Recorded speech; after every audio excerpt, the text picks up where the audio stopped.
Assalamualaikum warahmatullahi wabarakatuh. Good day everyone. How are you doing? I hope you are good, you are doing excellent, and most importantly, you are in a good state of health and feeling happy wherever you are. Okay everyone, you're back with Bunda Mia again, and in this video, I'm going to explain to you about descriptive text.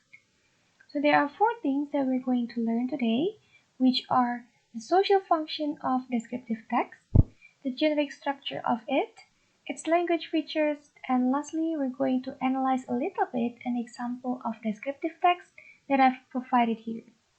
Alright, so without further ado, let's jump right into it. First, we have the social function. So, what is the social function of descriptive text? A descriptive text is a text with the purpose of giving information. It usually describes a particular thing, place, animal, or a person. However, for our lesson, we're going to just focus on the place. So, when describing a place, it has to be done vividly so that the readers can imprint images into their mind. In order to do that, you have to give detailed information regarding that place. What are the information you can add in your descriptive text? So when describing a place, you can tell the location of the place, the things you can see there, and the things you can do there. So these are three basic information you can add into your descriptive text, especially when you are describing a place. Alright, so that will be about the social function.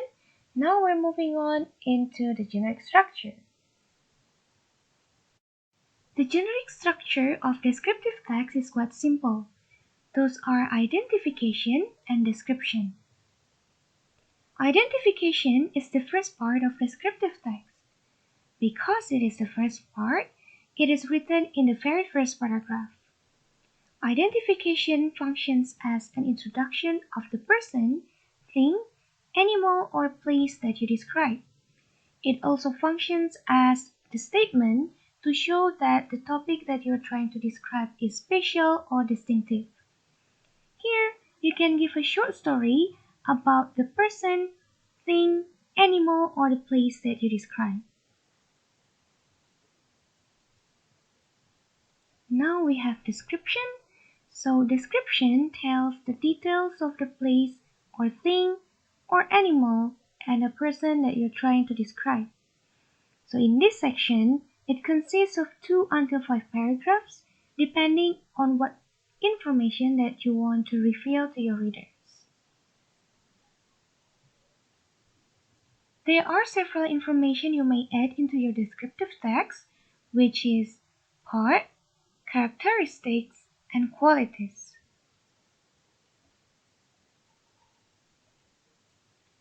When you want to put the information about part, it means that you're trying to describe the physical appearance of a person or a thing. So here you can describe the colors, form, or even the construction of a place, for example. Next, we have characteristics. Here, you're trying to describe the aspects which make a person or thing different from others. So you can describe about its uniqueness, what makes it interesting, or even the distinctive parts of the particular thing compared to other things. And last one, we have qualities. Here you're trying to describe the good or bad aspects of a person or a thing.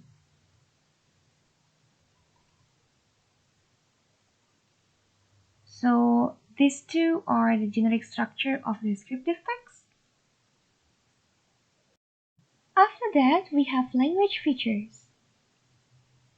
There are 3 things that you have to pay attention to while writing your descriptive text. The first one is the use of tenses, which is simple present tense. The second one is the use of adjectives. And the last one is the use of linking verbs. So why do we have to use simple present tense in writing descriptive text?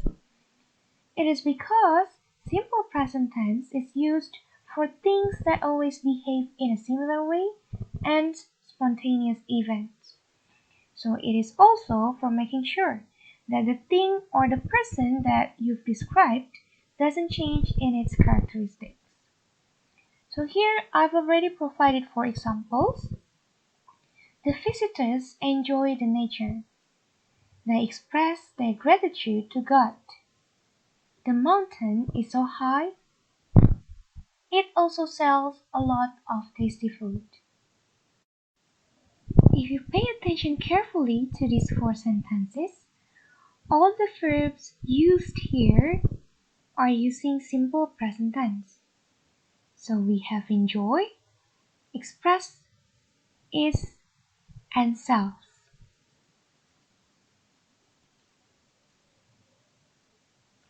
Alright, now we're moving on to adjectives. In describing someone or something, it will be easier for you to use adjectives. Adjectives are words that represent the characteristics of someone or something. Remember, adjectives are placed before the noun that you are describing or after the auxiliary verbs. Here, I have provided 4 examples of adjectives: modern, historical, enormous, and stunning.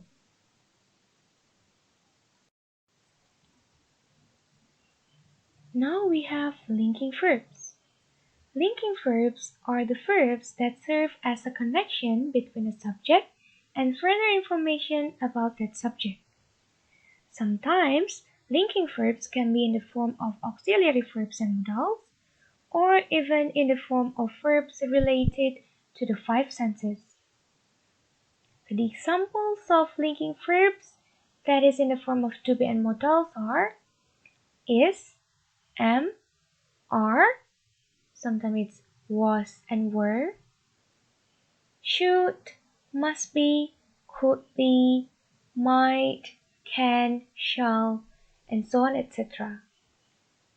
So the example of the verbs related to the 5 senses are look, appear, sound, taste, smell, feel, and etc. So the examples of linking verbs in a sentence are the house looks clean and neat. My brother appears so cool.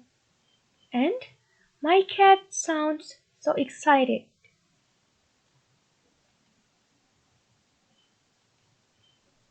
So that will be the language features. And last but not least, we have an example of a descriptive text. So this is a short descriptive text entitled The Eiffel Tower.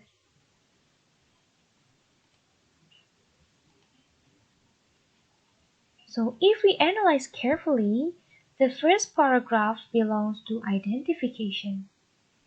And in this part, there are several information that can answer the questions where, when, what, and who. Where is it located? When it was built? What is Eiffel Tower? And who is the one built this tower? The second paragraph is description. It tells more detailed information about the place. If we pay attention carefully, the main idea of the second paragraph is the height of the Eiffel Tower. So, the detailed information or the supporting sentences will be related to the main idea, such as the information about the tallest man-made structure in the world, and also the information about the other tall buildings that can be compared to the Eiffel Tower.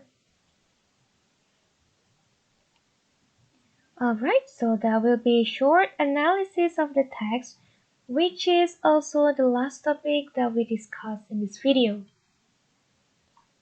Thank you everyone for listening to me attentively. I hope you understand and can gain something from this video, and hopefully it will be beneficial for you in order to write your descriptive text. And I also wish you good luck with your quizzes and also your project. Alright, so that will be all from me. Thank you very much. Wassalamualaikum warahmatullahi wabarakatuh.